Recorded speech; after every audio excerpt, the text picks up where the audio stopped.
Con respecto a los diagramas de estados ya realizados antes, nosotros lo que hacíamos era desde un diagrama ya hecho, desde un proceso ya descrito de diferentes maneras, porque se puede describir a través del diagrama de estados, a través de funciones, de decodificadores, también desde la implementación. Entonces, a partir de todo eso ahí, nos describían el sistema. Sin embargo, en este ejercicio vamos a diseñar un sistema, a realizar el ASM de este proceso. Nos vamos a partir de un problema. Normalmente cuando toman problemas, generalmente, bueno, en la primera lección creo que ya se aproxima, tal vez sean 2 semanas máximo. Les toman lo que ya hemos visto, tipo lo que ya han visto en los deberes, que ha sido cambiar de un proceso ya establecido, los mandan a implementar, crear código. Eso sí, les pido que practiquen código porque eso de ley toma es fijo en todos los exámenes y en todas las lecciones. Deben de escribir el código a mano desde cero. Entonces, en esta parte solo les mandan a escribir MCS, o sea, solo lo que ya hemos visto, que es el port con las entradas y salidas, luego la arquitectura que lleva los dos procesos, el de estados y el de salidas. Entonces, básicamente ese es el código que van a tener que escribir, ya sea de un ejercicio así, que es un ejercicio propuesto de un problema, o ya sea un proceso ya descrito en algún, yo qué sé, en decodificadores, después los mandan a implementar, o de los decodificadores también les mandan a obtener la tabla o el diagrama de estados reducido. Eso es lo que normalmente toman. Entonces, esas dos modalidades se toman en diagramas de estados, en esta parte. Entonces, voy a realizar este ejercicio. Aquí dice que el sistema controla el acceso a varios dispositivos. Dice, de varios dispositivos a los recursos compartidos en un sistema. Solo un dispositivo puede utilizar un recurso a la vez. Cuando un dispositivo quiere acceder a los recursos, debe enviar a la MCS una señal de solicitud. Entonces vamos a tener en sí un bloque, que es el que vamos a crear, que vamos a diseñar, que va a tener como entrada una señal que se llama S, que nos va a dar la solicitud. Dice, esta señal permanece activa mientras dure el acceso al dispositivo a los recursos. La MCS produce las salidas independientemente para cada uno de los dispositivos llamados permisos. Entonces, aquí también vamos a tener una salida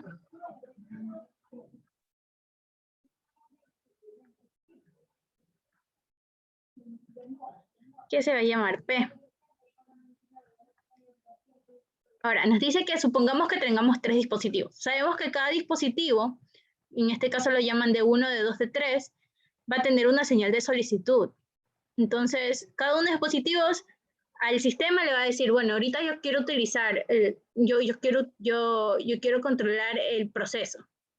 Ya, yo quiero ahorita ser el que lo controle. Entonces, para poder hacer eso, cada uno de los dispositivos envía una solicitud. Entonces, como vamos a tener 3 dispositivos, vamos a tener 3 solicitudes.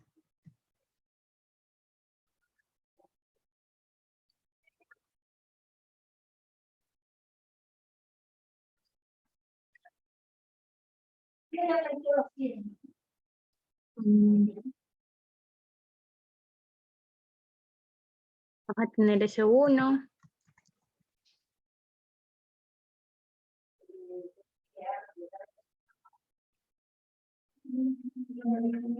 S2.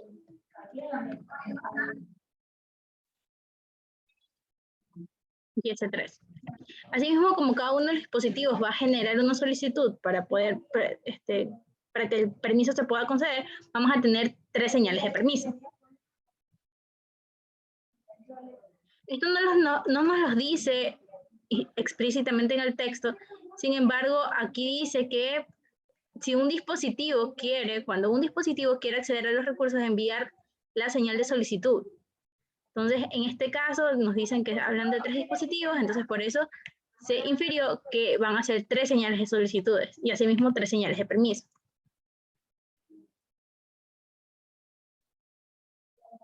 Esto también pudo haber sido escrito como un bus. Por ejemplo, la señal de solicitud puede provenir de un bus.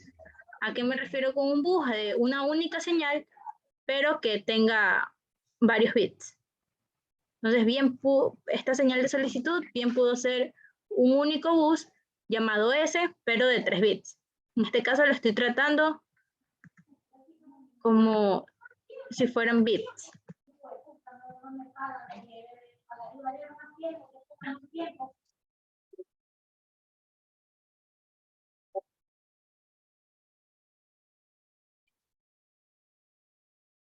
Una vez, este es mi diseño.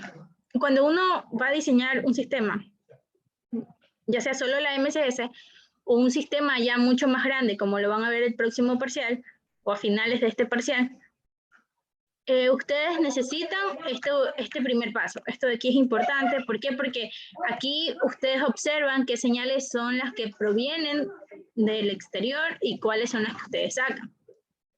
En este caso no tenemos problema porque cada señal que nos digan, por ejemplo, no, es que se envía a la MCS recibe tal señal, todas esas son señales provenientes del exterior de la MCS. Y cualquier cosa que dé permiso, cualquier cosa que, yo qué sé, que diga, voy a encender un LED, se va a encender tal indicador, todas esas son señales directamente de salida.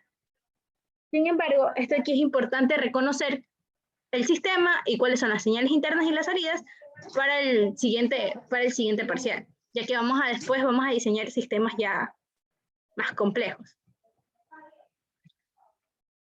Entonces, como primer paso, ya sé cuáles son mis señales de entrada, ya sé cuáles son mis señales de salida. Ahora voy a seguir leyendo. Aquí dice que, bueno, constamos de 3 dispositivos y que cada uno tiene una diferente prioridad de acceso. Dice de 1 tiene mayor prioridad que de 2, y de 3, y de 2 tiene mayor prioridad que de 3.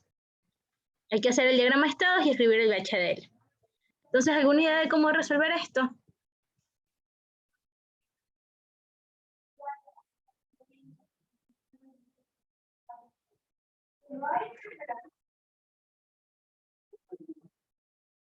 O sea, primero hay que ver las transiciones, ¿no? Cuántas van a tener, la cantidad de entradas, ¿verdad? ¿La cantidad de qué? De entradas que tiene la MSS. Ajá, aquí observamos que ya son 3. Entonces, aquí podemos ya definir un pequeño formato. Ponemos formato. Podemos decir que nuestras entradas van a ser S1, S2, S3, slash P1, P2, P3. Ya, ese va a ser nuestro formato. Ya, pero ¿cómo comenzamos el sistema?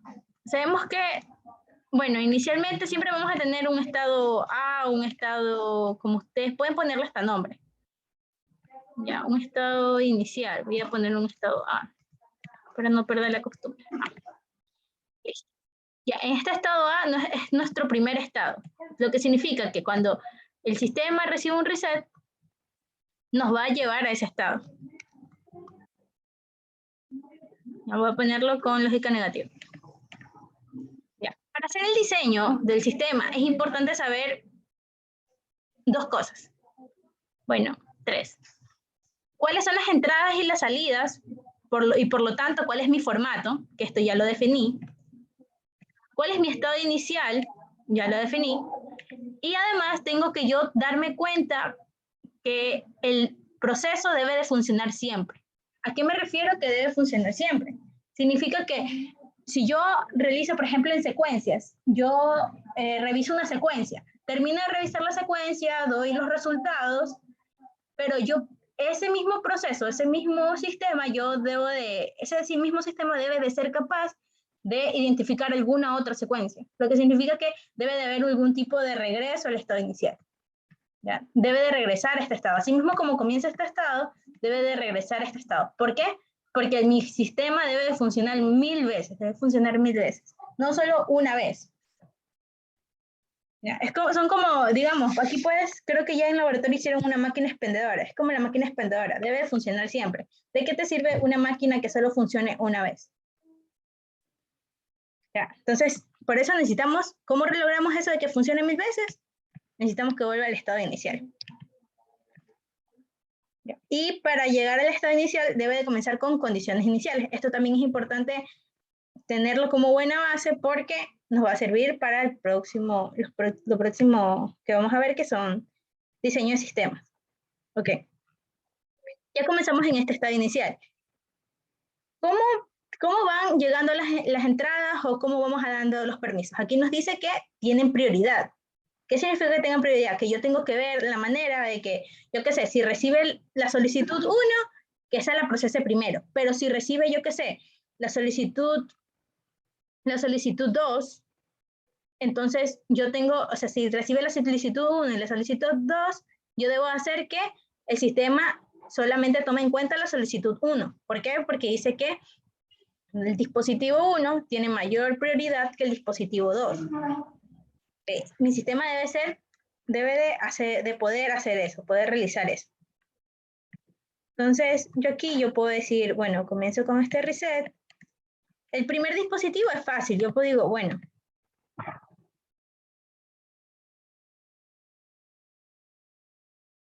me voy a un estado. Me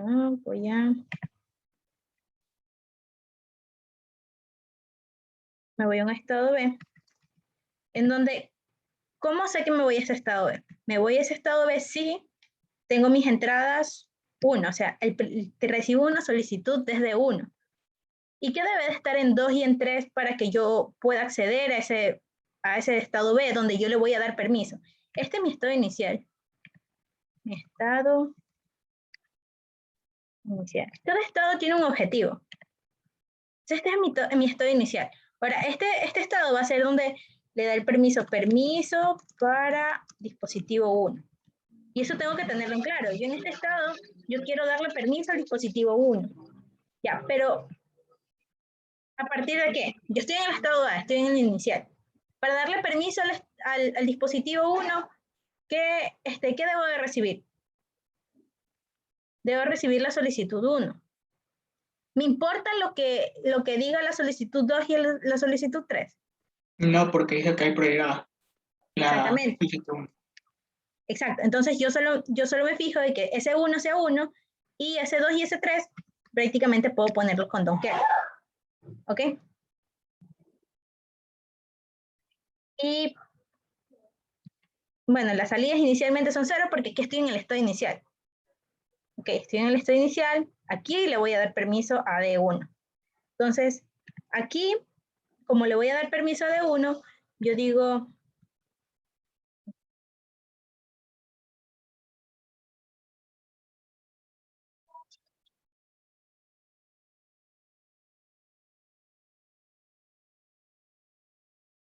aquí yo le voy a dar permiso a D1. Es lo que me dice que hace la señal solicitud. Dice que va a estar activa, o sea, no la voy a perder mientras ese dispositivo quiere utilizarlo. O sea, es como que si ese dispositivo quiere acceder a los recursos, esa solicitud del dispositivo 1 se va a mantener encendida. No es como que la voy a como que la voy a receptar una vez y ya después desaparece. ¿Por qué? Porque es importante saber esto, porque por ejemplo, en botoneras, ¿qué se hace cuando se recibe una botonera? Una botonera manda una señal y uno tiene que verificar que se suelte que se presione y se suelte en caso de botonera. En señales que son discretas, tú vas a tener como un impulso nada más. Entonces, después de eso de ahí, la señal desaparece. Es importante saber el tipo de señal, cómo se comporta la señal. En este caso, nos dice que la señal solicitud se va a mantener activa mientras se haga uso del dispositivo. Entonces, yo tranquilamente puedo poner aquí, bueno, si mi señal 1 se mantiene encendida, okay, entonces ahí sí voy a activar el permiso. Entonces, y aquí ya le doy el permiso. Entonces, estoy en el estado A, el dispositivo 1 me pide permiso, en el B le doy el permiso. ¿Cómo sé que le estoy dando el permiso? Porque me estoy quedando en ese estado y estoy encendiendo P1. ¿Ya? ¿Y qué pasa si ya esa señal de permiso se desactiva? ¿qué debería hacer yo? ¿O qué debería hacer el sistema? Debería esperar a que algún otro permiso se active. ¿Cómo hago eso? Puedo irme de nuevo al estado A. Ya. Y esto pasa cuando el dispositivo 1 sea 0 y bueno, los otros no me importa que sea 0. Y ahí sí ya desactivo el permiso. Ya. Lo puedo dejar así, puedo desactivar directamente aquí el permiso, o qué es lo que también puedo hacer. Como estoy diciendo que en este estado B le estoy dando el permiso de 1, también puedo mantener un ratito más activo el permiso 1 hasta que llegue al estado inicial, donde básicamente a ninguno le da permiso, a ninguno le da el acceso a los recursos. En el estado A, ninguno tiene acceso, y a partir de aquí puedo ir dando los accesos, ¿sí? Aquí hay dos formas de hacerlo, o por lo menos eso es lo que, a la conclusión que llegué. ¿Por qué? Porque yo puedo hacer esto que te digo, puedo tomar A como mi estado el que da permisos. Digamos que allá, entonces recibes la solicitud del dispositivo 1, bueno, dale permiso. Y se va a un estado donde le da permiso a D1. Pero ¿qué también puedo hacer? Puedo hacerlos en serie. Primero voy a hacer de este modo, donde el estado A es donde ninguno tiene permiso y de ahí va a otros estados donde le da permiso. Y después voy a hacer de la otra forma. En este caso, como el estado A es el que volví al estado A, donde ninguno tiene permiso, y si, yo qué sé, ahora quiero darle permiso al dispositivo 2, ¿qué debo de tener en las entradas para poder darle ese permiso al dispositivo 2? Únicamente al dispositivo 2. O sea, el dispositivo, el dispositivo 1 debe ser 0, ¿verdad? Y el 2 Exactamente. 1 y el resto no me importa. Ajá, el 3 no me importaría, ¿no? El valor. Ajá, exactamente, y el 3 no me importaría. Entonces yo puedo irme aquí a un estado C,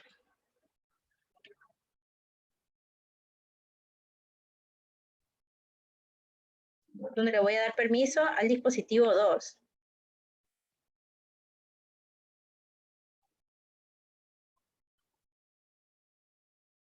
¿Con qué entradas? Tengo que tener de ley, tengo que tener un 0 en el dispositivo 1. ¿Por qué? Porque dice que si, yo qué sé, si ocurre el asunto de que el dispositivo 1 y el dispositivo 2 están pidiendo permiso al mismo tiempo, yo no puedo darle acceso al dispositivo 2. ¿Por qué? Porque lo está pidiendo, mayor prioridad tiene el dispositivo 1. Por eso es que va el 0 ahí.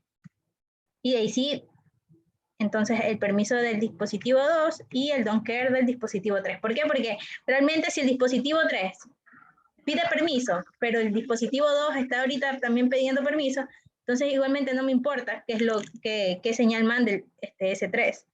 ¿Por qué? Porque mayor prioridad tiene el dispositivo 2. Y aquí puedo hacer lo mismo, mandar todos a 0 y aquí ya darle permiso.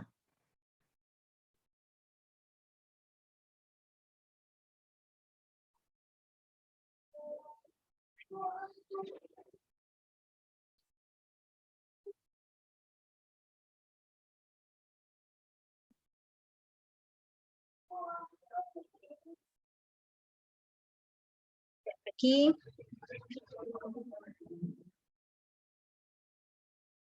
debería ser 0, 1.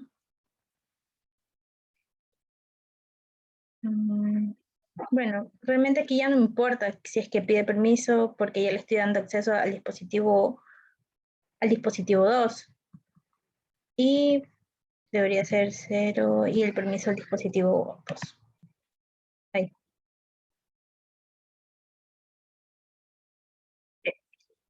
Y en tal caso de que, bueno, ya no pida permiso y el dispositivo 2 se desactive, debería poder regresar a mi estado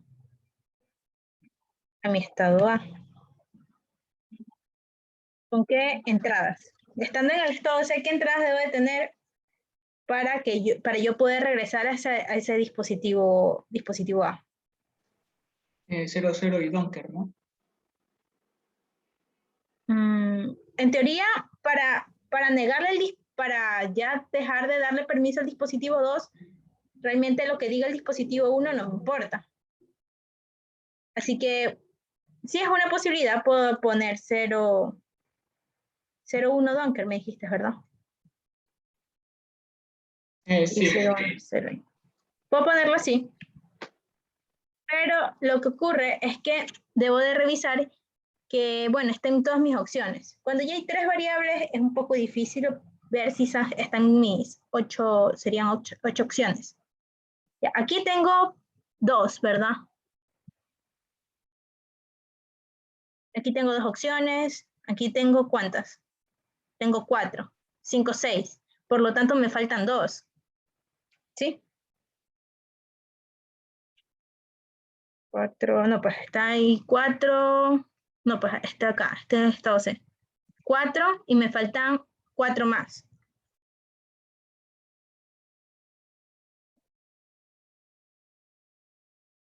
¿Sí? A ver, sería aquí. Ya, y estas 4 más se verían aquí, si pongo Docker 0 y Docker. ¿Sí se entiende esa parte? Sí. Es porque cada estado debe tener todas debe de considerar todas las posibilidades. ¿Ok? Y luego tengo prácticamente el mismo sistema, pero para el otro estado, voy a poner esto.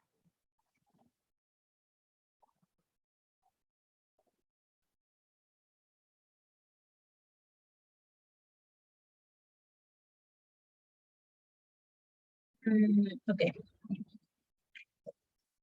Ya no hay más ramas de cómo se veía.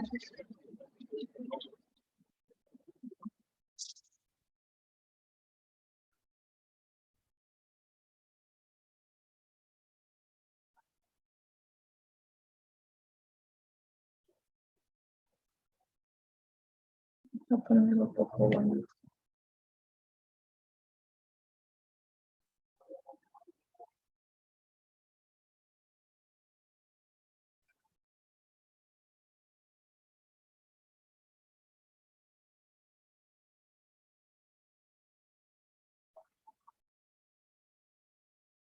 Ay, creo que sí.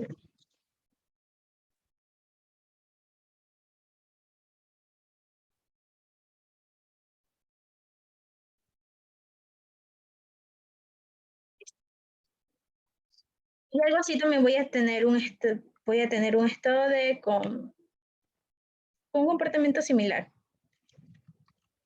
Voy a tener un estado de donde, bueno, en el estado de ya no me va a importar qué es lo que diga acá, no solo me importa que se mantenga la solicitud de 3 y voy a enviar el permiso de 3. Voy a tener que se va a este estado. En este caso, para darle permiso al dispositivo 3, debería ser 001. El dispositivo 1 ni el dispositivo 2 deberían estar enviando alguna señal y solamente el dispositivo 3 debería estar pidiendo la solicitud. En tal caso, también voy a tener una serie de 001. ¿Okay? Y luego, para quitarle el permiso o para dejar de darle el permiso al dispositivo 3, yo debería tener una entrada de 0 en la solicitud 3 y aquí voy a mantener un rato más la salida. Y así básicamente sería esto. Y aquí es lo que falta, es las demás opciones del estado A.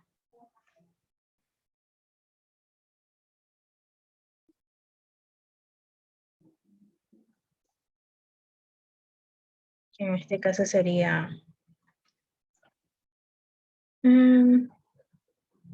tengo 0,1D.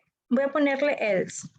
No sé qué opciones faltan, pero las opciones que falten, porque están 0,1D, está 001 y 1DD. Entonces aquí voy a tener 4, aquí voy a tener 2, voy a tener 6, 7, me falta una nomás, cuando todas sean 0. Ahí está. Cuando todas sean 0, voy a mandar 00 y ahí se queda. Listo. Y ahí serían mis sistemas. A partir de ahí, yo podría hacer el código. No sé si deseas que haga el código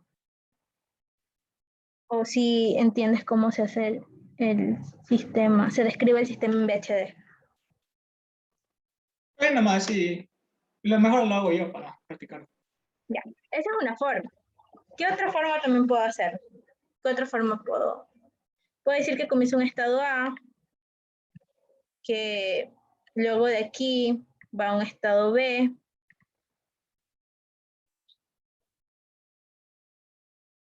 cuando la entrada sea ¿qué? Básicamente lo mismo, uno Ajá, donker. Aquí en la retroalimentación va a ser prácticamente lo mismo.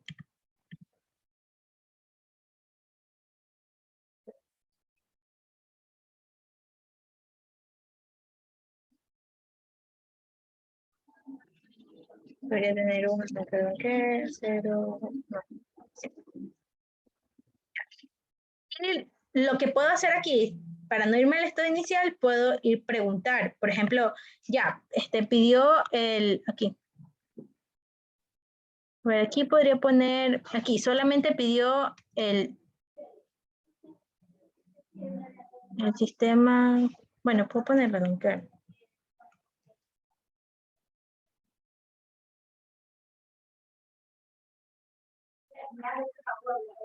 Ya.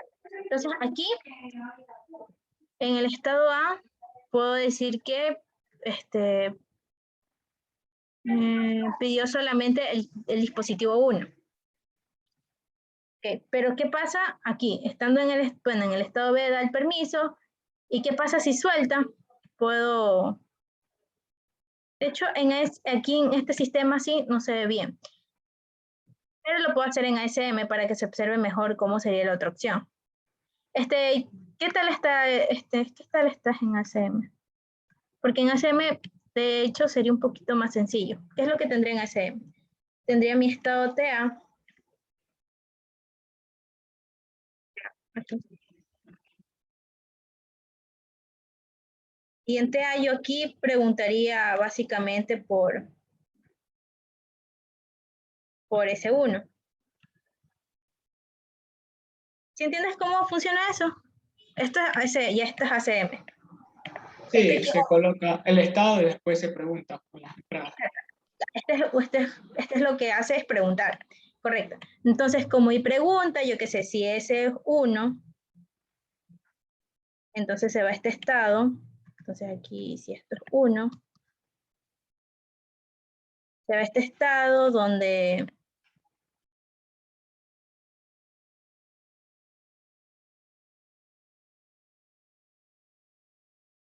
ya le da el acceso, o sea, ya se activa P1. Y si no, lo que normalmente se hace en ASM es que se va a otro estado. ¿Ya? Como son señales, yo también puedo hacer una serie de rombos, o sea, preguntar una tras otra. ¿Ya? Sin embargo, se acostumbra a que si son botoneras o señales que yo no, básicamente que yo no controlo.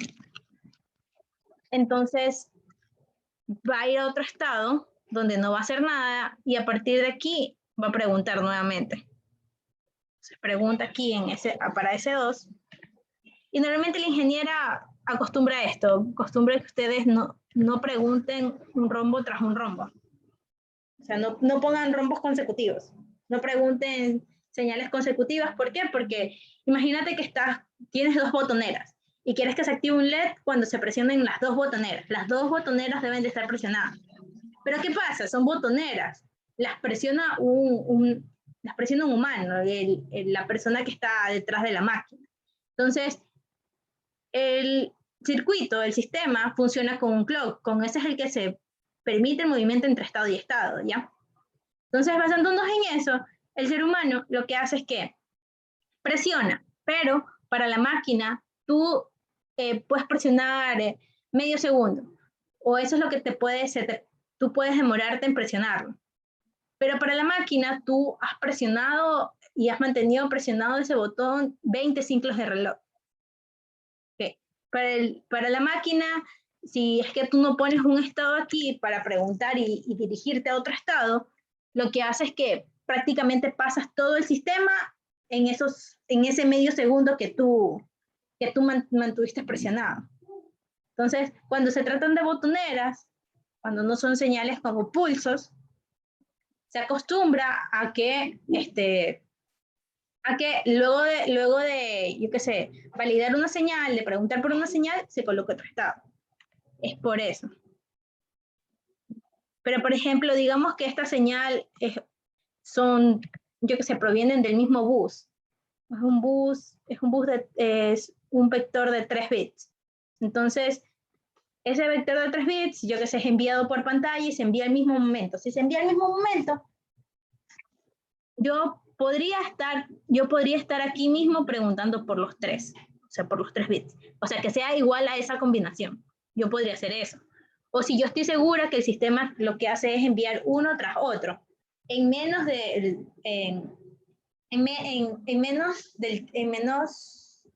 antes de que se cumpla el ciclo reloj, antes de que haya el siguiente flanco positivo. Si ocurre eso, yo podría estar colocando o preguntando consecutivamente. Si no, de ley tengo que poner un estado adicional. Este estado no hace nada, sin embargo, nos permite que el sistema no pase estados que no le corresponden. ¿Ok? Básicamente es eso. Bueno, y aquí tengo uno.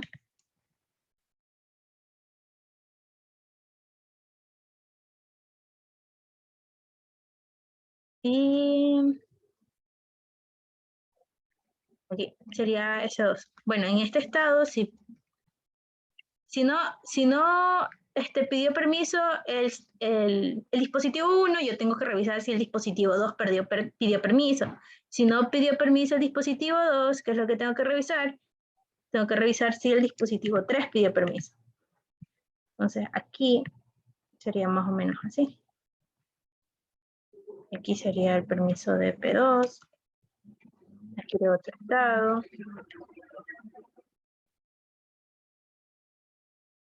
Donde le da permiso a P3. Ya, aquí prácticamente lo que estoy haciendo solo es dar permisos. No estoy haciendo nada más. Es 1. Y aquí es 0. Me falta aquí irme a algún otro lugar que si no es 0. Bueno, si no se ha pedido solicitud 3. Si no se ha pedido solicitud 3, puedo básicamente regresar al sistema, ¿no? Aquí se acostumbran a hacer líneas rectas. Y quedaría más o menos así. Aquí. Ahí solo estoy dando permisos. Pero ahora, ¿qué pasa si ya esa señal deja de ser 1? Entonces yo aquí debería preguntar, ¿por qué señal? Solamente por ese 1. Entonces yo aquí, si ese 1 continúa siendo 1, yo debería quedarme aquí, en este estado, en el B, donde yo estoy dando el permiso. Y si en cambio ese 1 ya dejó de ser 1, voy a poner esto mejor acá.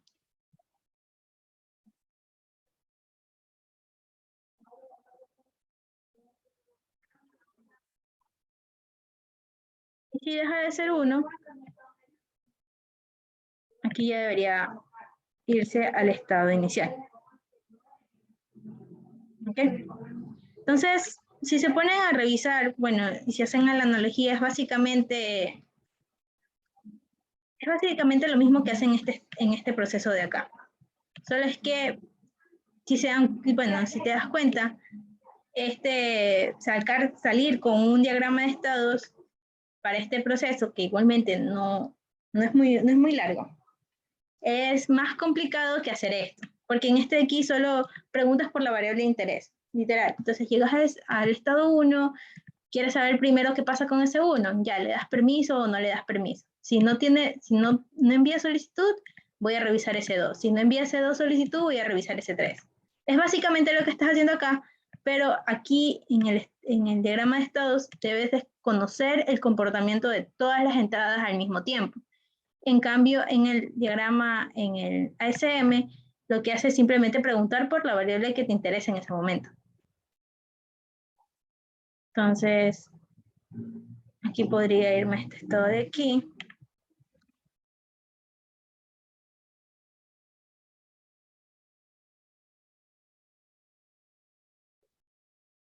Si es que mantengo la solicitud y si no,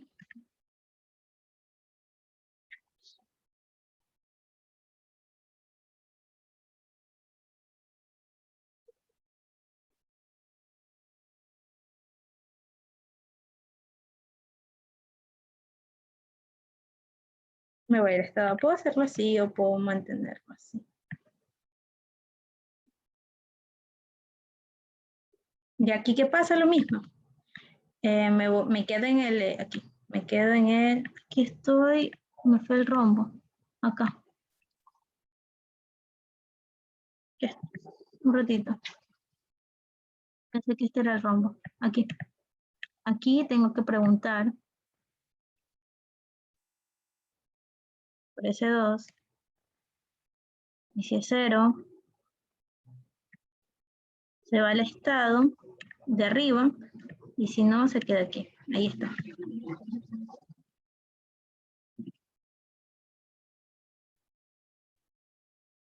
Y aquí debería preguntar por ese 3. En donde sí, bueno, la solicitud es 0.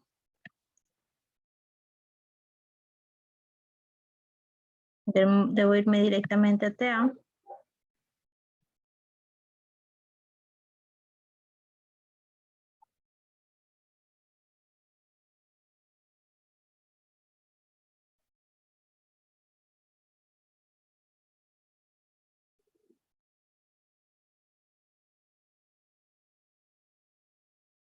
Y si no es 0, pues me quedo en este estado donde le doy el permiso.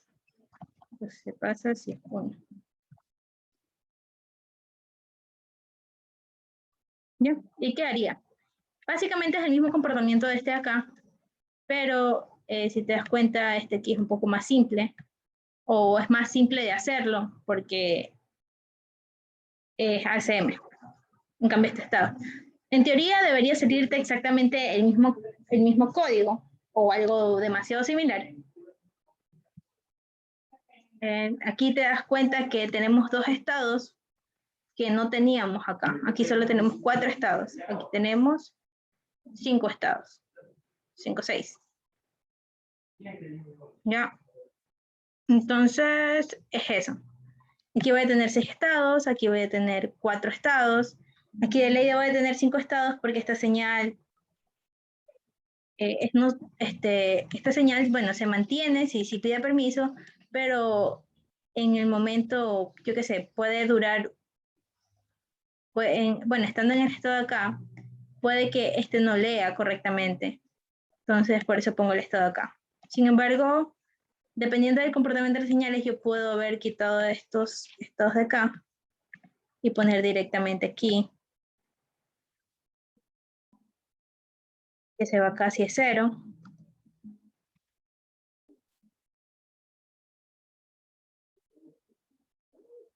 Y si se va acá. Y si no presiona acá, también es 0 acá. En teoría debería, ahí en esa forma, debería ser igual a este comportamiento acá. Sin embargo, con los estados es menos probable que ocurra esto de que se vaya a estados que no debería. Es lo único. No, bueno, a partir de ahí ya puedes hacer el BHD, se puede sacar los decodificadores, esto ya es mucho, esto a partir de aquí ya es más fácil de tratar cualquier cosa que te pidan. Normalmente cuando son problemas de aplicación, lo que te manda es hacer ASM, este diagrama de estados, te mandan a ver si es el diagrama reducido, la implementación, que es con decodificadores. En implementación, lo máximo que pueden tomar es que, bueno, que cambies de flip-flop de D a JK. Y eso creo que ya lo vieron en clase. Y, ¿qué más? Y el código en BHDL. Eso siempre toma. Eso con respecto a esto. Ahora, quería darles una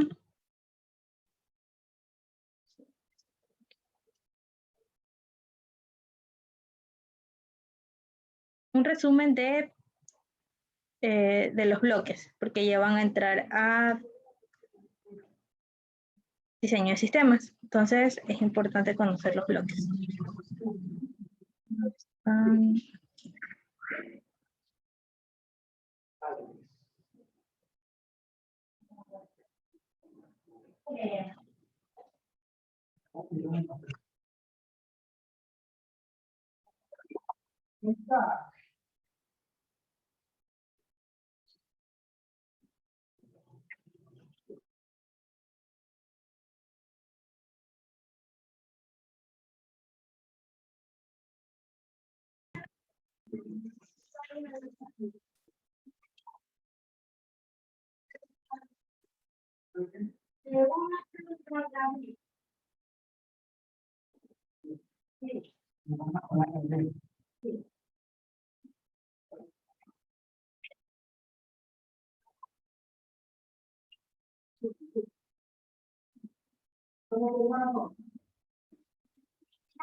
El resumen.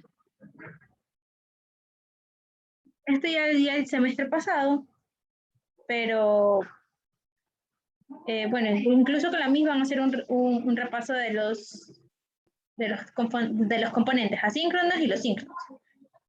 Entre los asíncronos tenemos el multiplexor, el decodificador y el sumador, el comparador y el decodificador de BCD a 7 segmentos. Ahora, con respecto al MUX, tenemos 3. Tenemos el de 8 a 1, el de 4 a 1 y el de 2 a 1. ¿Cómo funcionan los MUX? Pues prácticamente son selectoras. Tenemos opciones aquí y de acuerdo a la combinación o a la selección que hagamos aquí, con estas 3 selectoras en este caso, porque al tener 3 selectoras vamos a tener 8 diferentes opciones, enumeradas de 0 a 7. Y de acuerdo a la combinación de entradas, tenemos la salida. Esto ya lo conocemos porque con esto hacemos la implementación de los sistemas que ya hemos visto. Entonces no voy a entrar mucho en detalle. Lo importante aquí es que si hacen, ya sean en su proyecto o escrito, es importante el enable. El enable, como trabaja con lógica negativa, va a tierra. Ahora, aquí, bueno, ven un esquema de más o menos cómo funciona. Si quieren hacer la comparación, básicamente funciona como un switch, pero un switch no con solo 2 opciones, sino con varias. Entonces tenemos de 7, de 4 y 2. Ya. Estos son algunos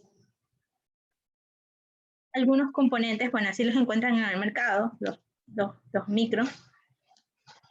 Aquí tienen el de 4 MUX de 2 a 1. ¿Cómo funciona estos? Aquí tienen las 2 entradas y la salida. Bueno, 2 entradas, salida. Aquí ven 1, aquí ven 2, aquí ven 3 y aquí ven 4. En este caso, estas 4 multiplexores trabajan con la misma selectora. Aquí está. Entonces, de acuerdo a esta única selectora, yo voy a tener la salida. Este MUX normalmente se utiliza cuando, por ejemplo, tengo un bus o tengo un dato. Digamos que tengo un dato de 3 bits o de 4. Y entonces, en este caso, se utiliza este tipo de MUX. ¿Por qué? Porque tengo un dato de 4 bits, cada uno de esos bits se va, yo qué sé, el primer dato va a ser A1, A2, A3 y A4. El segundo dato va a ser B1, B2, B3 y B4. Entonces, si yo solo tengo una selectora y elijo, yo qué sé, la opción 0, me voy a A, entonces en Y1 voy a tener A1, A2, A3 y A4. Y así. Esa es normalmente la función. Ahora, por ejemplo, este es otro, que es de 8 a 1. Aquí tengo las entradas. De 0, de 1, de 2, de 3, de 4, de 5, de 6 y de 7. Serían estas entradas de aquí. Tenemos la selección A, B y C. Y tenemos, este aquí es la habilitadora, el store. Y tenemos las salidas.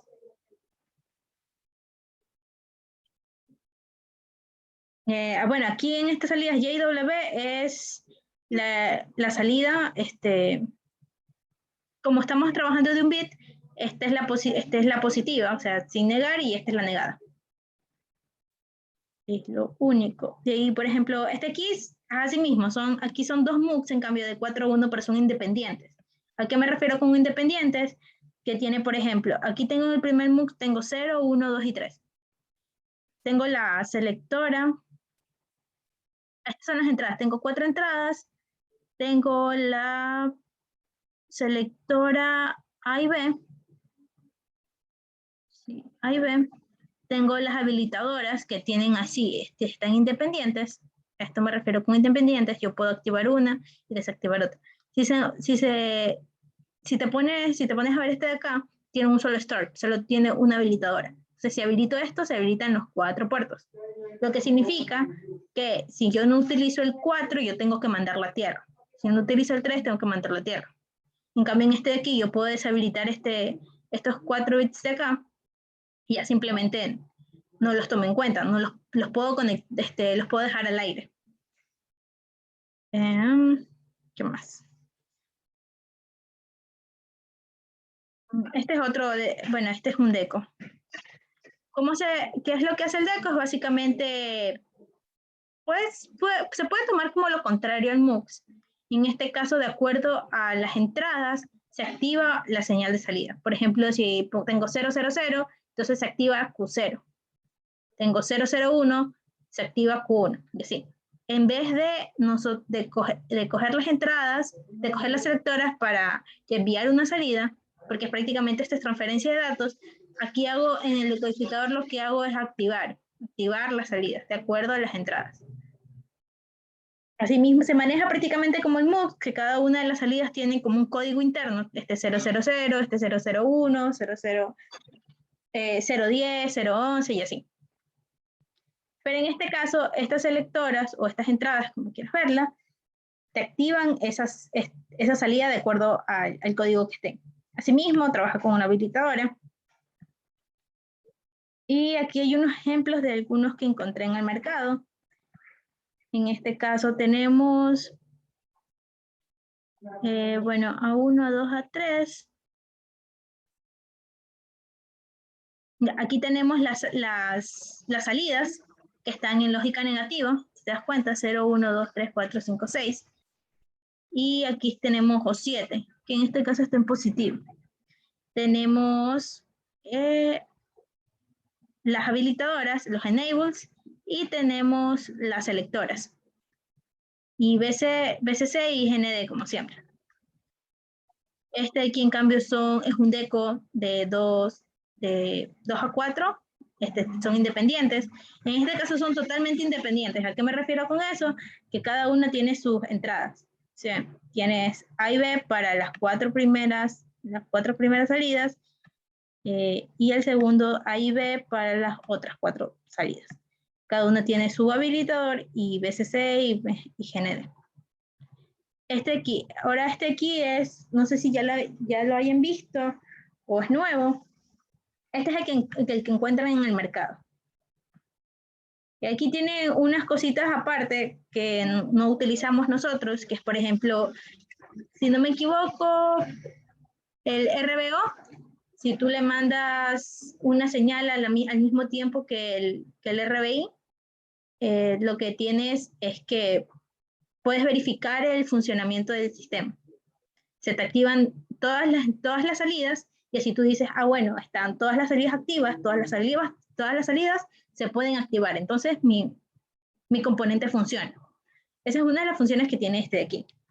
Pero el que nosotros programamos nomás tiene una entrada y una salida, y lo que hace es como una traducción, básicamente. Entonces tienes un BCD, que es un BCD, un número, es básicamente un binario, pero hasta el 9. Tiene solo 4 bits. Y cuenta hasta el 9, no hay más. Y lo que te entrega este bloque es la activación de los LEDs de acuerdo al display el display 7 segmentos que vayas a utilizar. Por eso se llama 7 seg, porque va a un 7 segmento. Ahora, este de aquí pueden haber dos. Pueden Puede ser para el nodo, bueno, el cátodo común y para el ánodo común. ¿Cómo funciona esto? Pues el cátodo común, internamente el set de segmentos tiene así, LEDs conectados todos, en este caso, al mismo cátodo común. En este caso tenemos aquí GND. GND es el común. Entonces todos están conectados en el cátodo por GND. ¿Ya?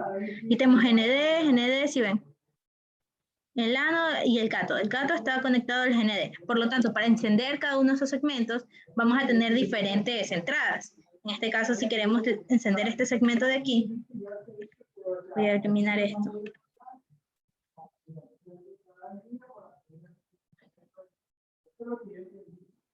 Para poder encender este segmento, que es el segmento A, esto se cuenta en forma horaria. A, B, C, D, E, F y el interno G. Entonces, para acceder o encender el segmento A, yo debería enviarle a un alto.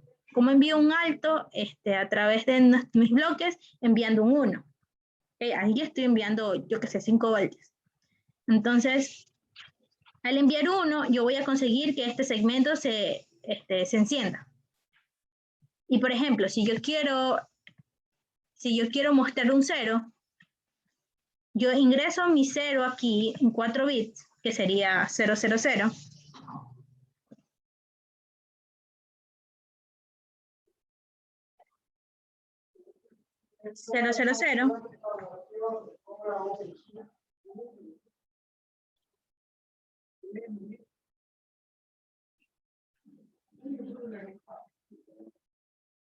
Ingreso mi 000, mi BCD, mi 0, pero en BCD. Y lo que obtengo es mis 7 segmentos de acuerdo a lo que yo haya configurado. Si la configuración está en cátodo común, entonces yo debería enviar 1, 1, 1, 1, 1, 1, 1, 0. ¿Qué es lo que hace esto? Es que el A envía aquí. Envía a A, esto sí, A, B, C, D, E y F. Envía a un 1, por lo tanto, si aquí tengo un 1, yo voy a y esto está conectado a GND, yo voy a poder encender este LED de aquí. El B también, envío 1, como el cátodo está conectado a tierra, puedo encender este segmento de aquí. El C, el D, el E y el F. No enciendo, estoy mandando 0 a G, por lo tanto ese no se enciende. Entonces ahí estoy formando mi 0. Entonces básicamente así funciona. Cambio, por ejemplo, si tuviera el 5 en binario, bueno, sí, en BCD, en binario, sí lo mismo. Ahí, ¿verdad?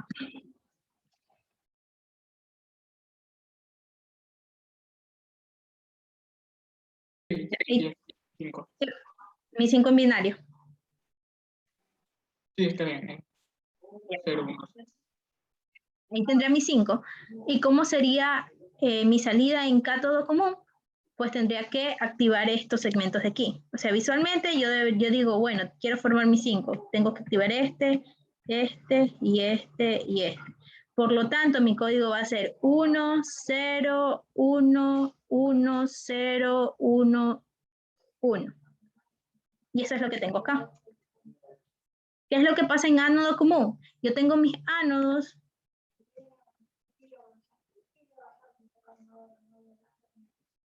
Aquí. Tengo mis ánodos conectados a BCC. Por lo tanto, yo tengo que enviar por mi cátodo, debo de enviar un GND, un 0, para poder activar ese segmento. Ya no activo con 1, activo con 0. Básicamente ese es el cambio. Entonces, si yo quiero asimismo obtener un 5, yo voy a activar este y este de aquí. Pero para activarlo yo tengo que enviar un 0, por lo tanto aquí debería decir 0, 1, 0, 0, 1, 0, 1, 0, 0, 1, 0, 0. Y eso es lo que tengo acá. Entonces, esa es la diferencia. Esto es importante, ¿por qué? Porque pueden en su proyecto decir, bueno, estoy utilizando mis displays, o pueden decirle en un examen o en una lección, estoy utilizando mi mis 7 segmentos de cátodo común. Entonces ustedes saben que para activar el segmento, yo debo de activarlo con 1. En cambio, si dicen, bueno, estoy utilizando un 7 segmentos de ánodo común. En sus proyectos, ustedes deberían poder especificar qué tipo de display están utilizando, porque no van a colocar códigos por colocar. Deben de poner en caso de cátodo común, en caso de ánodo común. Cualquiera de las dos que utilicen. Bueno, estoy utilizando un 7 segmentos de cátodo común, entonces activo con 1. ¿Cómo funciona el sumador? El sumador básicamente es el mismo. En este caso, solo lo único que tienen que tener en cuenta es que al programar su bloque sumador, es que el máximo valor que yo puedo sumar es de n elementos, de n bits, ambos. Y si ambos cumplen con n bits, yo voy a tener una salida de n más un bit. En Digitales 1, ustedes vieron así mismo el sumador, pero lo vieron con acarreos y uno de salida.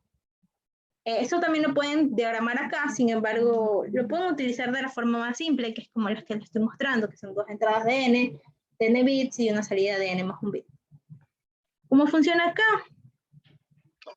Aquí está el componente como tal. Así van a encontrar, si van al mercado, piden un sumador de 4 bits con este código, van a encontrarlo con esta configuración, que vamos a tener las entradas A1, A2, A3, A4. Esa es la entrada A, la entrada B, B1, B2, B3, B4. La sumatoria viene siendo la salida, este S. Asimismo, 1, 2, 3, 4. Sin embargo, aquí vamos a tener un carry 0, bueno, un C0 y un C4. Que obviamente son los carries de entrada y el carry de salida. ¿Okay? Entonces, en caso, ¿qué me refiero con carry de salida? Por ejemplo, si tengo n y n bits, sería ese n más un bit. Que en teoría, si sobrepasa los n bits, ese sería 1. Entonces, es ese último bit. Con respecto al comparador, tengo 2 entradas de n bits, sin embargo, tengo unas salidas que solo son bit, un bit, solo son un bit. Entonces, tengo menor, igual o mayor. Este es un comparador de 4 bits. Aquí van a poder observar que, bueno, tienen la entrada A1, A2, A3, y la entrada, bueno, desde A0, de A0 hasta A3, y desde B0 hasta B3. BCC, GND. Encontramos la salida A mayor a 0, A igual a 0, A menor a 0, que básicamente son estas de aquí. Y hay algo aquí que tenemos adicional, que son I menor a 0, I igual a 0, I A menor a 0, y A igual a B, y A mayor a B. Entonces, estas entradas son básicamente estas salidas, pero provenientes de otro comparador. ¿Para qué me sirven? Para utilizar comparadores en cascada. Básicamente, ¿cómo se conectan los comparadores en cascada? Tienes un comparador igualito, las salidas de ese comparador se conectan con el siguiente comparador. ¿Cómo funciona? Por ejemplo, digamos que un comparador, ¿qué es lo que hace? Bueno, ingresas por... Aquí lo expliqué en forma decimal, pero es básicamente es el mismo razonamiento para los bits. Entonces, un comparador, ¿cómo funciona? Bueno, tienes entrada 1, entrada 2, dices, bueno, A es... 1 es menor a 2, o puedes también obtener que 2 es mayor a 1. Eso es lo que puedes obtener directamente de las salidas. Ya, pero si tienes números más grandes, estos son, digamos, este 1 y este 2, se los puede describir con 4 bits tranquilamente. Pero ¿qué pasa si yo tengo un número más grande, que necesite 8 bits, y yo solo tengo de este componente? Esto de aquí es una explicación que no la van a utilizar para las implementaciones que van a hacer en este parcial, ni al próximo, ni en esta materia. Sin embargo, si ustedes quieren, yo que sé, hacer un circuito, tienen algún proyecto aparte que quieran hacer un circuito con componentes físicos, esto les sirve para poder conectarlos. Entonces, tengo un comparador de 4 bits. ¿Qué pasa si yo tengo un dato de 8 bits? Y yo no tengo a la mano, la verdad no sé si existe un comparador de 8 bits. físico, ya el componente como tal. Ya, pero si yo no tengo a la mano un comparador de 8 bits, yo puedo utilizar 2 comparadores de 4 bits. Y lo que hago es que las salidas del primer comparador las envío como entradas al segundo. Entonces, mis salidas del primero se conectan con estas 3 entradas de acá de mi segundo comparador. Y lo que hace lo que hacen esos comparadores en cascada es que ya estas últimas salidas que tengo ya me dicen qué número de los 8 bits, del número en binario de 8 bits que ya tengo, ya puedo obtener cuál es el mayor. ¿Cómo trabaja? Por ejemplo, digamos que hace esto. Bueno, 8 es mayor a 6. Ya, bacán, 8 es mayor a 6. Aquí básicamente estoy comparando los 4 primeros bits, que es lo que hace el primer comparador. Y el segundo comparador, una vez teniendo esta información que 8 es mayor a 6, lo que hace es comparar los otros 4 bits. En este caso, 1 y 1. Dice, ya, 1 y 1. 1 es igual a 1. Entonces, a partir de aquí, dice 18 es mayor a 16. O sea, la primera entrada es mayor a la segunda. Y en cambio, aquí tengo lo mismo, pero en este caso, la segunda parte de mi trama, los últimos 4 bits, me sale que 1 es menor a 2. Y como 1 es menor a 2, entonces 18 es menor a 26. Y eso es lo que tendría en estas salidas. Ok, y eso sí es que yo tengo algún comparador físico de 4 bits y yo necesito comparar 8 bits. Básicamente es eso de ahí. Y esto es una explicación. Por ejemplo, en el primer tramo, cojo estos 4 bits, los comparo. Me salen estas salidas de aquí. Estas salidas de aquí entran a estas entradas de acá. Y lo que hace el segundo comparador es comparar los siguientes 4 bits. Y de acuerdo a la información que tenía y a la actual comparación, saca la conclusión de cuál de los dos es mayor. Eso con respecto a los componentes asíncronos. Asíncronos que no trabajan con el reloj. En cualquier momento que yo le ponga una entrada a esos componentes, yo voy a tener la salida en ese mismo instante. Ahora, ¿qué pasa con los componentes asíncronos? De los componentes asíncronos tenemos el registro de sostenimiento, el registro de desplazamiento, el contador y más adelante van a ver la RAM. Se los voy a explicar aquí mismo para no hacer un repaso después. Entonces, con respecto al registro de sostenimiento, ¿cómo funciona? El reset y el clock, básicamente como trabaja la MSS, el reset lo mismo. Reset, ¿qué es lo que hace? Mandar las condiciones iniciales. En este caso el registro de sostenimiento, internamente ustedes pueden colocarle como condiciones iniciales 000, o sea que todas las salidas se hacen. ¿Qué es lo que hace el clock? Permite la sincronización. Básicamente, ¿cómo se comporta la MSS? El reset y el clock cumplen la misma función. Enviar el sistema a condiciones iniciales y el clock hacer la sincronización. Ahora, una vez que este componente haya recibido un clock, un flanco positivo, tengo un reloj, ¿no?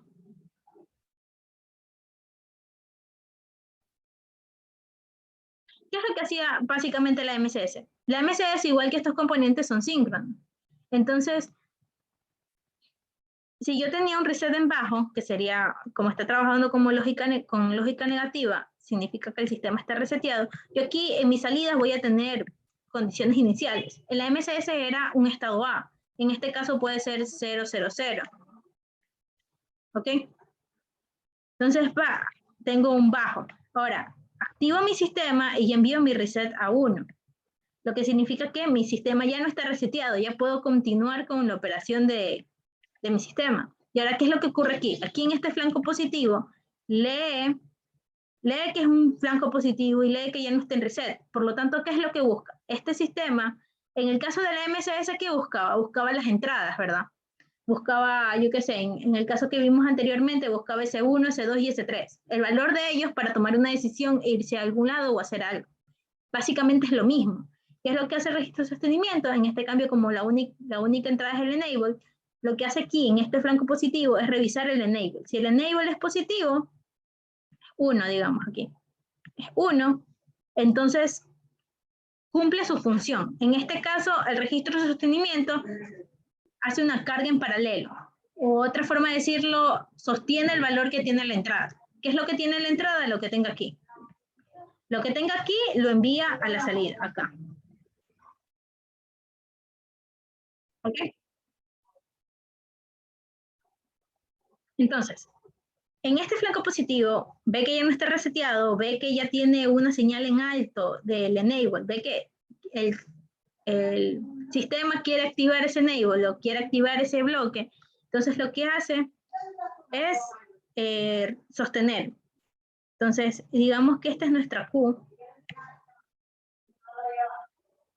Este es nuestro enable.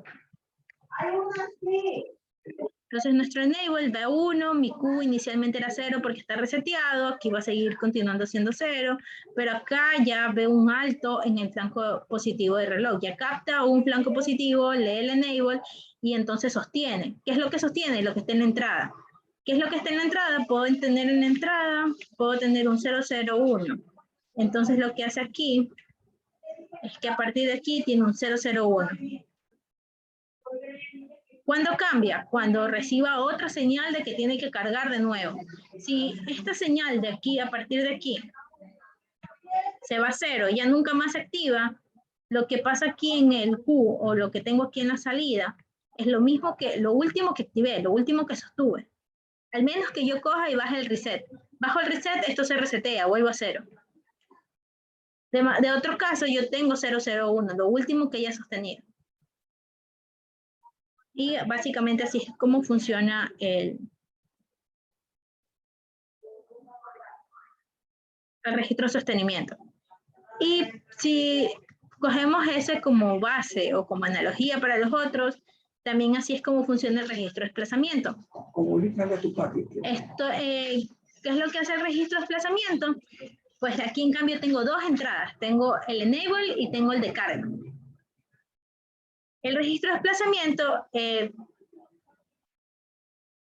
bueno, en este caso, sí, en este caso tiene el enable y el entrada. Entonces, lo que puedo hacer es tanto carga en paralelo como el desplazamiento. Este registro de aquí como está dibujado. Yo puedo hacer y yo puedo crear en un cuarto, yo puedo crear un registro de desplazamiento que solo desplace, que no mantenga ningún dato. Que ya tenga un dato interno y que solo desplace de ese dato. Pero en un registro de desplazamiento completo yo debería ser capaz de cargar un dato, el dato que voy a desplazar, y luego desplazarlo. Y el funcionamiento es igual. Tenemos el clock. Tenemos el reset. Tenemos el clock. Tenemos el enable. El load. La entrada. RL y tenemos Q. Ya, ahí. Ahora, tenemos eso. Ahora, tenemos el reset en 0, tenemos un clock que va a ir cambiando.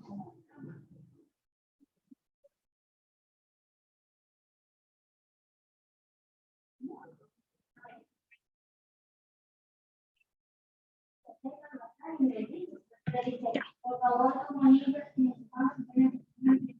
Ahora, ¿qué pasa con, bueno, el reset? Como tengo el reset en 0, realmente lo que hace el sistema aquí es mandar a condiciones iniciales. ¿Qué es condiciones iniciales? Que Q va a ser lo que yo haya definido como el valor inicial. En el código yo digo, bueno, si reset es 0, entonces la salida es tal. Y eso es lo que me manda. Ahora, ¿qué pasa aquí? El enable. ¿Qué pasa si solo el enable aquí? El enable, solamente el enable. Solamente el enable es 1. Y ya el reset ya manda mi sistema 1. Significa que ya a partir de aquí está funcionando. Ya. Entonces, aquí a partir de aquí está funcionando. El sistema leyó aquí en este flanco positivo. Leyó un alto en el enable. Y en load un bajo. ¿Qué es lo que hace? Ahí hace el proceso de desplazamiento. En este caso tengo una entrada de 000 y desplazada va a ser 000. ¿Ok? ¿Desplazamientos a dónde? En este caso no lo vamos a ver, pero ¿de qué depende? Del valor de RL. Este bloque, bueno, en sí, uno puede poner que sea un desplazamiento a la izquierda o un desplazamiento a la derecha. Entonces, digamos que este bloque en sí solo hace desplazamiento a la derecha. ¿Ya? Yo puedo hacer un registro de desplazamiento que cumpla las dos funciones, sí, pero ahí necesitaría otra entrada para decir, bueno, estoy diciendo el desplazamiento hacia la derecha, y otra para decir cuál es la carga que voy a utilizar para el desplazamiento. Yo también puedo hacer un registro de desplazamiento que diga, por el no, tengo mi RL y 0 significa que está en desplazamiento a la izquierda y L significa que está en desplazamiento a la derecha. También puedo hacer eso. ¿De qué depende de cómo yo haya configurado mi registro de desplazamiento? En este caso voy a hacer uno sencillo que sea solo de movimiento hacia la derecha. Entonces, digamos que R aquí es 1. Aquí. Ahora, ¿de qué la salida? Sí, porque yo tengo un desplazamiento, tengo una entrada de 000, tengo un desplazamiento hacia la derecha con una unidad. O sea, no con una unidad, sino con una carga de 1. Ya, entonces, si yo tengo mi valor que es 0, 0, 0, lo desplazo hacia la derecha, por lo tanto aquí voy a tener 0, 0, 0.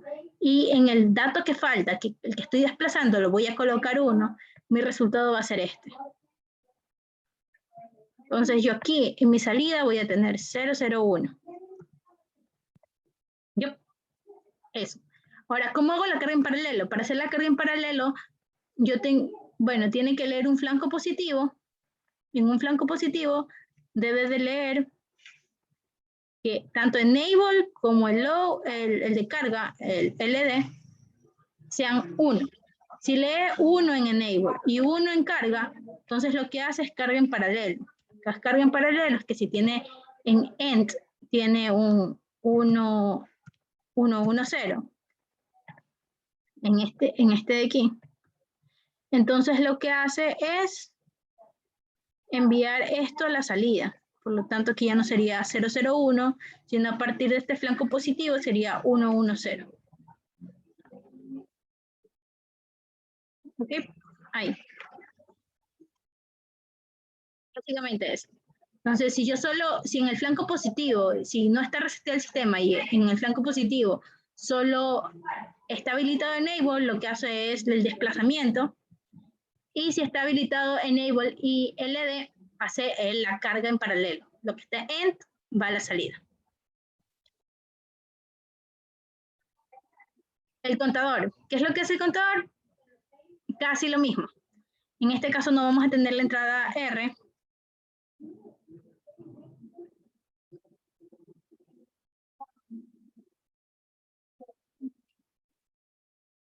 Vamos a tener la entrada R, vamos a tener solo LD, END y Q. ¿Y qué es lo que va a hacer? En reseteo y condiciones iniciales, detecta un flanco positivo, solo está activo en. Si solo está activo en el contador, lo que hace es que, imagínate que aquí tenga 000, que estaba reseteado, tiene 000. Entonces, lo que hace aquí, una vez que solo ha activado end, solo ha habilitado en, lo que hace es contar 1. ¿De qué depende también? De que sea un contador up o un contador down, porque uno puede hacer una cuenta hacia arriba, cuenta ascendente o una cuenta descendente. Depende de cómo lo hayas configurado. Normalmente cuando dice contador es una cuenta ascendente. Entonces, aquí ya cuenta. ¿Y qué pasa aquí cuando está activo en y LD? Lo mismo que pasaba en los demás registros, hacia carga en paralelo. Si yo aquí en mi entrada tengo 101, una vez que haga la carga en paralelo, en el flanco positivo detecta ambas entradas como 1, como alto, entonces hace la carga en paralelo y en mi salida voy a tener 001. Si a partir de aquí luego cojo y digo, bueno, esto ya no quiero hacer carga, pero acá todavía quiero contar. Cuento. Luego del 101, 110. Y eso es lo que hace el contador. Si es contador descendente, pues baja 1. Esos son los más importantes. De ahí está la RAM. La RAM... Okay. La RAM es básicamente lo mismo, reset clock, pero ¿qué es lo que hace una RAM? En una RAM prácticamente imagínate una hoja de Excel. Para escribir en una hoja de Excel, ¿qué necesitas? Para escribir, necesitas saber en qué casilla vas a escribir y qué es lo que vas a escribir. Y lo mismo necesita aquí. Vas a escribir. Esto, mira, si esta entrada es 0, lee, si esta entrada es 1, escribe. Entonces vas a escribir PCC. Quiero escribir PCC. Ahora, ¿qué necesito para escribir? ¿Qué es lo que necesitaba en una hoja, en cualquier lado para escribir? Necesito una dirección. Yo tengo que poner algo aquí. Necesito un dato para el que voy a escribir. Tengo que poner algo aquí. Si yo pongo 001 en la dirección 000, voy a escribir. Yo tengo mi RAM con varias líneas de código, varias líneas vacías. Entonces, en la dirección 000, voy a escribir 001. Listo, eso, ahí estoy escribiendo.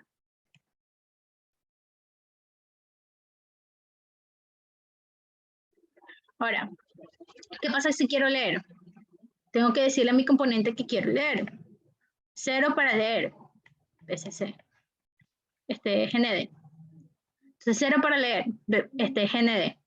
¿Qué necesito para leer? Necesito saber en qué dirección, cuál es la celda, si es que si esa es la analogía con Excel. ¿Cuál es la celda que yo quiero leer? Entonces yo necesito la dirección. Tengo que poner un dato aquí. ¿Me importa si hay un dato acá? No, no me importa, porque estoy leyendo. Yo quiero leer algo que esté en la RAM. En la RAM digamos que yo tengo 001 aquí, porque eso es ya los que escribí. Ahora yo quiero leer ese dato. Entonces yo aquí tengo que poner en address, tengo que poner la dirección que quiero leer. ¿Y qué es lo que voy a tener en Q? 001.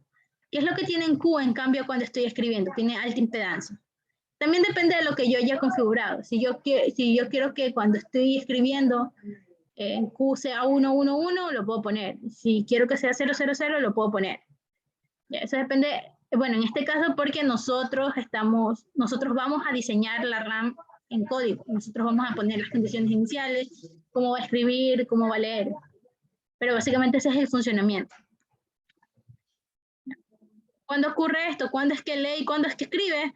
Bueno, depende de las entradas y también depende del clock. Este clock me permite saber cuándo es que yo voy a decir, allá tengo que leer RW. ¿Quieres leer o escribir? Allá quieres leer. Entonces, dame la dirección. Lee la dirección, te envía el dato. Cuando hay un flanco positivo de nuevo en el clock, pero quieres escribir, le das la dirección, le das el dato y escribe internamente. ¿Cuándo ocurre ese flanco positivo? Todos estos componentes de acá abajo son componentes sincrónicos, trabajan con un flanco reloj. Deben de esperar un flanco positivo para poder hacer cualquier cosa que tengan que hacer. En este caso, sostener, hacer carga en paralelo, hacerle movimiento, contar, o ascendente o descendente, leer o escribir. Todos estos son componentes síncronos, por lo tanto necesitan el reloj. Ahora, con respecto a esto de acá, igualmente lo voy a explicar. Creo que esto sí lo entiendes, pero igualmente lo voy a explicar para que quede grabado. La semejanza entre diagrama de estados y SM. En diagrama de estados, ¿qué tenemos? Tenemos el estado representado por un círculo. Con el nombre dentro del estado, tenemos las entradas y salidas que están en las flechas y tenemos las flechas. Ok, ¿qué es lo que tenemos en ASM? En ASM tenemos los cuadrados que representan los estados, los rectángulos que representan los estados. La etiqueta del estado que está representada normalmente en la parte superior, la salida MUR, que es una salida MUR, aquí, ¿qué es una salida MUR? Cuando estoy en un estado, y no me importa el valor de la entrada. Solo sé que en ese estado solo me importa ese estado para conocer mi valor de salida. Por ejemplo, digo, el estado A, la salida es 1. 1 sin importar la entrada. Tengo 5 o 6 opciones. Todas las salidas deberían estar en 1 si es un estado MUR. Ahora, si es un estado mili, puede depender, aquí en este caso, puede depender de la entrada. Estoy en el estado A, pero es que en el estado A mi entrada es 1, entonces tengo una salida de 0. Es que mi estado en A, mi entrada es 0, entonces tengo una salida de 1. Me importa la entrada, dependiendo del estado en el que esté, me importa la entrada para obtener mi salida. En la salida MUR, no me importa mi entrada, solo me importa en qué estado estoy. Estoy en el estado A, tengo que estar la salida, listo. No me importa si mi entrada es 1, 1, 0, 1, no. Para todas mis opciones o para cualquier lugar que me vaya, desde ese estado yo voy a tener una única salida. Ok, ahora, por eso es que aquí está colocado en medio salida MUR. El equivalente de esto de aquí, que es salida MUR, en ASM es básicamente esto. Un estado, por ejemplo, este es el A, el estado con la salida adentro, la salida que yo voy a activar. No va a ir 1. ¿Por qué? Porque no tengo ninguna salida que se llame 1, va el nombre de la salida. Así mismo como yo puse acá arriba. Va el nombre de la salida. Quiero activar P1, coloco P1 aquí. ¿Qué significa? Que estoy enviándolo a 1. Lo que no coloque está en 0. Ahora, aquí ya es un poco más fácil diferenciar las salidas mili. Las salidas mili van a estar colocadas en óvalos. ¿Dónde se van a activar? Donde yo desee. Por ejemplo, estoy en el estado A, estoy leyendo la botonera. La botonera es 1. Entonces me voy directamente al estado B. Pero es que la botonera es 0. Tengo que activar esta salida.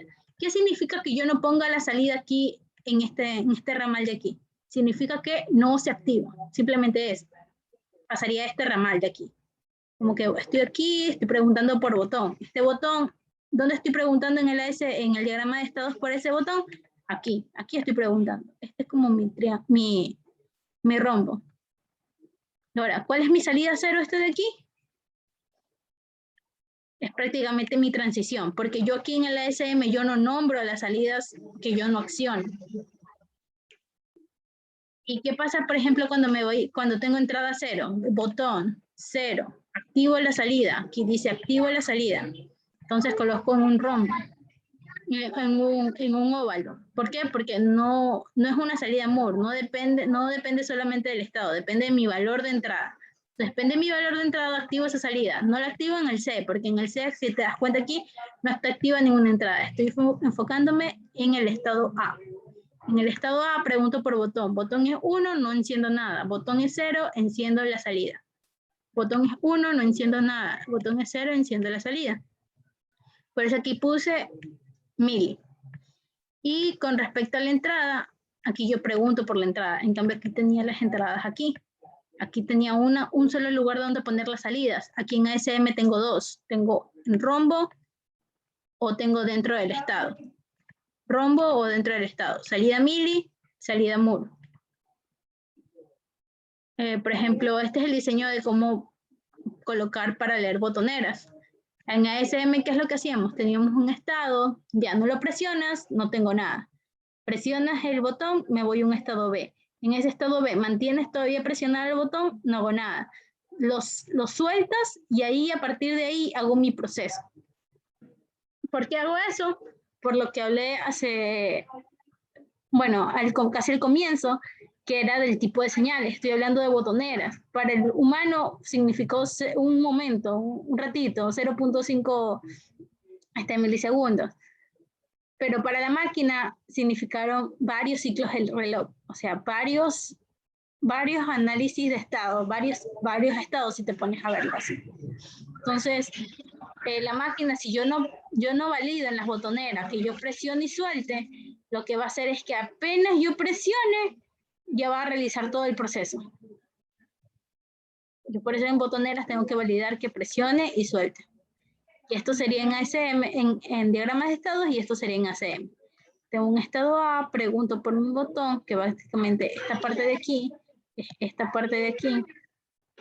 Si no se presionó mi botón, me queda en ese estado. Si se presionó mi botón, me quedo en el estado B, donde todavía está presionado mi botón. Entonces, botón mantiene presionado, me quedo en ese estado. Se suelta el botón y a partir de ahí yo hago mi proceso. Y sí, eso sería todo. Y estos serían los equivalentes del diagrama de estado con el diagrama de estados con el ASM. Diagrama de estados con el ASM. Aquí se observa la salida mili. En este caso se enciende cuando botón es 1. Botón es 1, salida mili. Botón es 0, no se enciende nada, no lo nombra. ¿Ya? Y eso. Si yo tuviera que la salida aquí, que ambas se accionan en las dos opciones, yo ya no tendría salida mili, tendría salida mur. O sea, esta salida estaría aquí. Básicamente tengo este caso. Debería nombrarla en el estado que se activa.